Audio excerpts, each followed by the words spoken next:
हर रोज अपने टावर से नीचे जाकर स्कैवेंजर्स द्वारा मार गिराए ड्रोन्स को रिपेयर करना।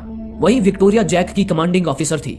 वो टावर से जैक पर निगरानी रखती थी और साथ ही जैक को गाइड भी करती थी।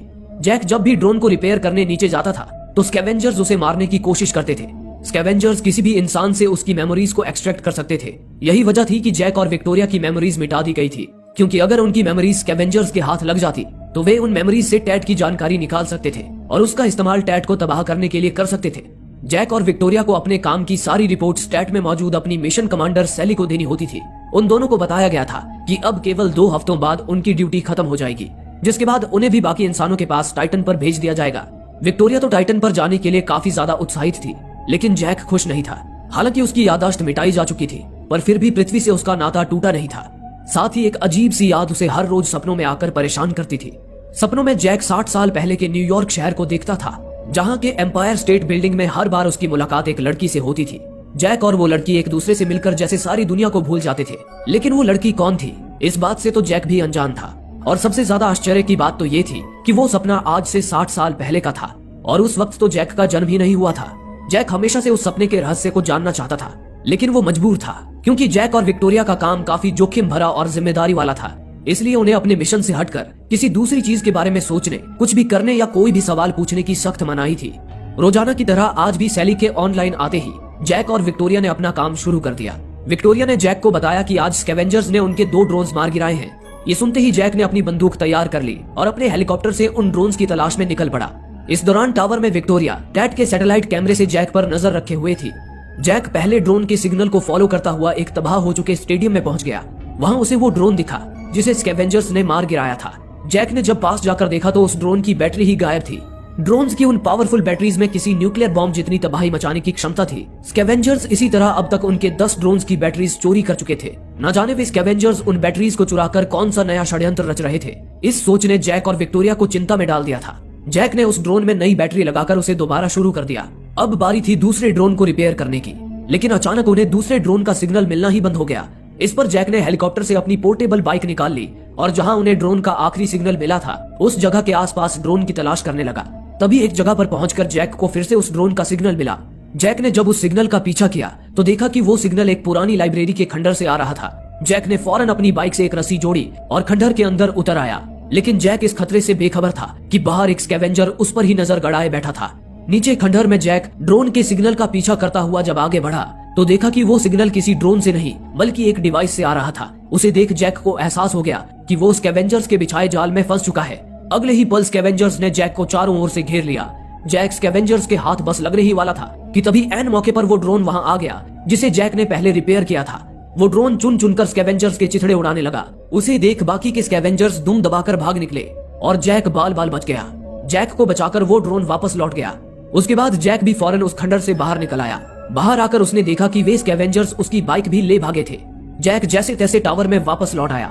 वापस लौटकर जैक ने विक्टोरिया को बताया कि आज जब उसका स्कैवेंजर से सामना हुआ था तब उसे एहसास हुआ कि न जाने क्यों पर स्कैवेंजर्स उसे मारना नहीं बल्कि उसे जिंदा पकड़ना चाहते थे।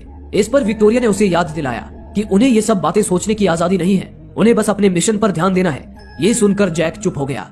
अगली सुबह जैक और विक्टोरिया ने कंप्यूटर पर देखा कि पृथ्वी से एक अनजान सिग्नल अंतरिक्ष में भेजा जा रहा था। जैक समझ गया कि वो सिग्नल भेजने वाले जरूर स्कैवेंजर्स ही होंगे। वो उस सिग्नल का पीछा करता हुआ नष्ट हो चुके एम्पायर स्टेट बिल्डिंग तक जा पहुंचा। ये वही बिल्डिंग थी जिसे जैक अपने सपनों में देखा करता था। स्कैवेंजर्स उसी बिल्डिंग के एंटेना का इस्तेमाल करके अंतरिक्ष में सिग्नल भेज रहे थे। जैक अपनी बंदूक ताने जब बिल्डिंग के अंदर पहुंचा तो उसे वहां कोई स्कैवेंजर्स नहीं मिले। तभी उधर विक्टोरिया ने जब स्कैवेंजर्स के उस सिग्नल को डिकोड किया तो उन्हें पता चला कि स्कैवेंजर्स उस सिग्नल के जरिए किसी को पृथ्वी की एक लोकेशन भेज रहे थे। जैक और विक्टोरिया ये सोचकर चिंतित हो उठे कि आखिर वे स्कैवेंजर्स पृथ्वी पर किसे बुलाना चाहते थे। जैक ने फौरन उस सिग्नल को बंद कर दिया और उस जगह की छानबीन करने निकल पड़ा जिसकी लोकेशन स्कैवेंजर्स ने अंतरिक्ष में भेजी थी। लेकिन वहां पहुंचकर जैक को खतरे का कोई भी संकेत नहीं मिला। हालांकि उस लोकेशन के करीब ही रेडिएशन जोन था, पर उसे पार करना मतलब अपनी ही मौत को दावत देने जैसा था। इसलिए विक्टोरिया ने जैक को वापस लौटने का आदेश दिया। लेकिन जैक ने विक्टोरिया से कहा कि उसे वहां घाटियों में और छानबीन करनी है। लेकिन घाटियों में जाने से जैक का विक्टोरिया से संपर्क टूट जाता था, इसलिए विक्टोरिया को जैक की चिंता होने लगी। पर जैक ने उसे फिक्र ना करने को कहा और अपना हेलीकॉप्टर लेकर घाटियों की ओर निकल पड़ा। हालांकि जैक का इरादा वहां छानबीन करना नहीं था। वो झरनों और घाटियों से होता हुआ वादियों से सजी एक खूबसूरत जगह की ओर आ गया। वहां एक झील के किनारे जैक ने अपना एक सीक्रेट हाउस बनाया था। वहां आकर जैक एक आम आदमी की तरह जिंदगी जीने की कोशिश करता था।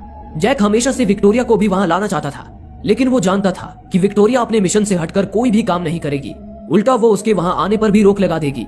इसलिए वो विक्टोरिया से चोरी छुपे वहां आता था। जैक ने वहां आकर जैसे दुनिया की सारी चिंता ही भुला दी और सुकून की नींद सो गया। लेकिन तभी उस अनजान लड़की के ख्वाब ने एक बार फिर जैक को नींद से जगा दिया।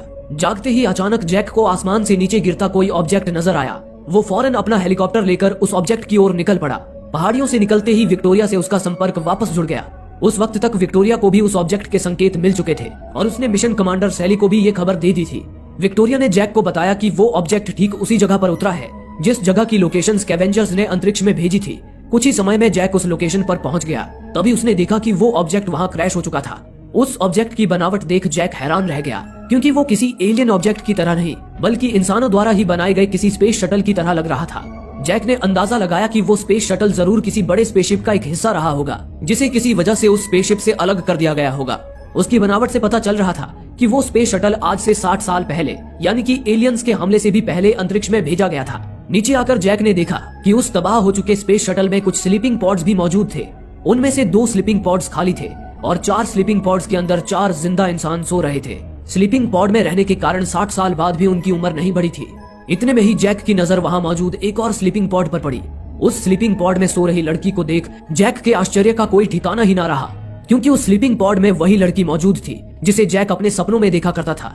जैक कुछ भी समझ पाता उससे पहले ही उनका एक ड्रोन वहां आ गया। अचानक उस ड्रोन ने एक के बाद एक स्लीपिंग पॉड में सो रहे चारों इंसानों को बड़ी ही बेरहमी से मौत के घाट उतार दिया। उसके बाद उस ड्रोन ने उस लड़की को भी टारगेट कर लिया, लेकिन तभी ऐन मौके पर जैक ड्रोन के सामने आकर खड़ा हो गया, जिससे वो ड्रोन जैक और अपने टारगेट के बीच कंफ्यूज हो गया और उस लड़की को छोड़कर वापस लौट गया। उसके बाद जैक देरी न करते हुए उस लड़की का स्लीपिंग पॉड उठाकर हेलीकॉप्टर में रखने लगा। उस वक्त जैक को इस बात की जरा भी भनक नहीं थी कि वहां कुछ दूर छुपे हुए स्कैवेंजर्स ये सारी घटना देख रहे थे। उनसे बेखबर जैक उस लड़की को टावर पर ले आया। टावर पर आते ही जैक ने उसका स्लीपिंग पॉड खोल दिया। तभी वो लड़की एक पल के लिए जाग गई। उसने जैक को देख उसका नाम पुकारा और अगले ही पल वापस बेहोश हो गई। उस लड़की से जैक का नाम सुनकर जैक और विक्टोरिया हैरान रह गए। उन्होंने फौरन उस लड़की का इलाज शुरू कर दिया। कुछ देर बाद वो लड़की पूरी तरह होश में आ गई। जैक और विक्टोरिया ने उसे बताया कि वो 60 सालों से स्लीपिंग पॉड में सो रही थी। उन्होंने उसे 60 साल पहले से लेकर अब तक की सारी घटना बयान की।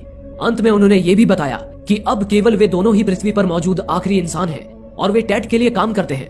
टैट का नाम सुनते ही वो लड़की चौंक उठी, लेकिन उसने कुछ नहीं कहा। सारी कहानी बताने के बाद जैक और विक्टोरिया ने उस लड़की से पूछा, आखिर तुम कौन हो और तुम उस स्पेस शटल में क्या कर रही थी? इस पर उस लड़की ने उन्हें बस इतना बताया कि उसका नाम जूलिया है और वो एक खुफिया स्पेस मिशन पर थी। इसके आगे जूलिया ने उन्हें कुछ भी बताने से इनकार कर दिया।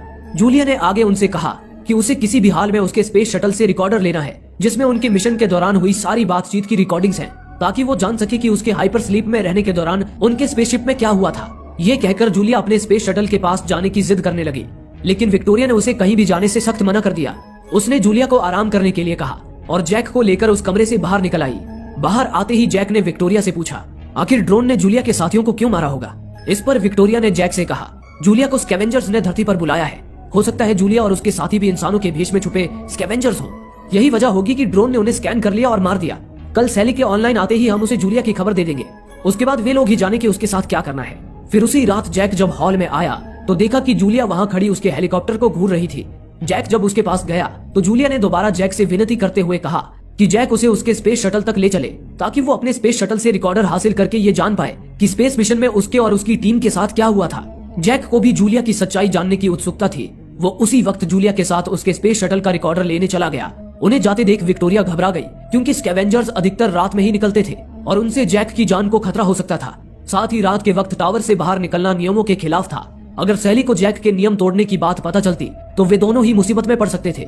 विक्टोरिया जैक के हेलीकॉप्टर के कैमरे से उसे मॉनिटर करने लगी। जैक और जूलिया कुछ ही देर में स्पेस शटल तक पहुंच गए। वहां स्पेस शटल की थोड़ी छानबीन करने के बाद आखिरकार जूलिया को रिकॉर्डर मिल ही गया, पर तभी अचानक स्कैवेंजर्स वहां आ धमके और उन्होंने जैक को मारकर बेहोश कर दिया। उसके बाद वे स्कैवेंजर्स जैक और जूलिया को उठाकर अपने खुफिया ठिकाने पर ले गए। उधर विक्टोरिया हेलीकॉप्टर के कैमरे से ये सारी घटना देख घबरा गई। कुछ देर में सुबह हो गई और सैली ऑनलाइन आ गई। विक्टोरिया सैली को कल रात की घटना के बारे में बताकर कोई मुसीबत मोल नहीं लेना चाहती थी, पर उसे किसी तरह जैक को भी स्कैवेंजर्स से बचाना था। इसलिए उसने सैली से झूठ बोल दिया कि जैक पेट्रोलिंग पर गया था, लेकिन अब जैक से उसका संपर्क नहीं हो पा रहा है। इस पर सैली ने फौरन एक ड्रोन को जैक की तलाश में लगा दिया। दूसरी ओर स्कैवेंजर्स के ठिकाने पर जैक बेहोशी से जाग उठा। उसने देखा कि वो एक अंधेरे कमरे में बेड़ियों से बंधा हुआ था। तभी उस कमरे की लाइट्स ऑन हुई। उसी पल जैक ने अपने सामने जो देखा उसे देख जैक को अपनी आंखों पर यकीन ही नहीं हुआ। जैक के सामने एलियंस नहीं बल्कि कई सारे इंसान मौजूद थे। वहीं जैक के सामने बैठे एक आदमी ने कहा, मेरा नाम मेलकम है, मैं इन लोगों का लीडर हूँ। अब तक तो तुम्हें यही लग रहा होगा कि हम स्कैवेंजर्स एलियंस हैं, लेकिन हम एलियंस नहीं हैं, बल्कि तुम जिनके लिए काम करते हो वो एलियंस हैं। और तो और उन ड्रोन्स को किसी एलियंस को मारने के लिए नहीं बल्कि इंसानों को मारने के लिए प्रोग्राम किया गया है। इसलिए कल रात उस ड्रोन ने स्लीपिंग पॉड में सोए सारे इंसानों को मार दिया था। वे ड्रोन्स आए दिन हमारे भी कई साथियों को मारते रहते हैं, इसलिए हम ये स्टील का बना काला सूट पहनकर बाहर निकलते हैं ताकि ड्रोन्स हमें डिटेक्ट ना कर पाए। ये सुनकर जैक भौचक्का रह गया। उसके बाद मेलकम और उसके साथी जैक को एक दूसरे कमरे में ले आए। मेलकम ने जैक को आगे बताया, वो स्पेस शटल जिसमें जूलिया तुम्हें मिली थी वो कई सालों से पृथ्वी के ऑर्बिट में घूम रहा था। हमने ही उस स्पेस शटल को सिग्नल भेजकर पृथ्वी पर क्रैश करवाया था, क्योंकि हमें उस स्पेस शटल का न्यूक्लियर रिएक्टर चाहिए था। हमने उस न्यूक्लियर रिएक्टर और ड्रोन से चुराई हुई बैटरीज की मदद से एक शक्तिशाली न्यूक्लियर बॉम्ब तैयार कर लिया है। ये बताकर मेलकम ने जैक को एक ड्रोन दिखाया जिसे उन्होंने कब्जे में ले रखा था। ये वही ड्रोन था शुरुआत में जिसकी तलाश करते हुए जैक लाइब्रेरी में जा पहुंचा था और स्कैवेंजर्स के चंगुल में फंसते फंसते बचा था। मेलकम ने जैक से कहा, हम चाहते हैं तुम इस ड्रोन को ऐसे प्रोग्राम करो कि ये ड्रोन न्यूक्लियर बॉम्ब लेकर टैट पर जाए और टैट को ब्लास्ट कर दे। ये सुनते ही जैक को शक हुआ कि जरूर वे स्कैवेंजर्स इंसानों के भेष में छुपे एलियंस ही हैं और वे लोग उसके जरिए टैट को उड़ाने की साजिश रच रहे हैं। इसलिए जैक ने उनका ये काम करने से सख्त मना कर दिया। इस पर मेलकम ने जैक से कहा, वैसे तो मेरे साथी जबरदस्ती तुमसे ये काम करवाना चाहते हैं, पर मैं चाहता हूँ कि पहले तुम सच्चाई से वाकिफ हो जाओ। मैं जानता हूँ कि तुम्हें रेडिएशन जोन में जाने से मना किया गया है, लेकिन मैं वहां जा चुका हूँ। वहां कोई रेडिएशन नहीं फैला है। मैं चाहता हूँ कि तुम भी वहां जाओ। वहां जाकर तुम्हें सारी सच्चाई पता चल जाएगी। ये कहकर मेलकम ने जैक और जूलिया को आजाद कर दिया और जैक को उसकी वो बाइक भी दे दी जो उन्होंने चुरा ली थी। जैक जूलिया को लेकर सीधा एम्पायर स्टेट बिल्डिंग में आ गया और वहां से विक्टोरिया को एक सिग्नल भेजकर उसे अपनी पोजीशन बता दी। जैक का सिग्नल पाकर विक्टोरिया की जान में जान आ गई। उसने फौरन जैक को लाने के लिए उसका हेलीकॉप्टर भेज दिया। अब तक हुई सारी घटनाओं ने जैक को सच और भ्रम के जाल में उलझा दिया था। जैक ने चिढ़कर जूलिया से पूछा, आखिर तुम मेरी यादों में क्यों बसी हुई हो और तुम्हारा मिशन आखिर क्या था? इस पर जूलिया ने खुलासा करते हुए कहा, मैं तुम्हारी यादों में इसलिए हूँ क्योंकि मैं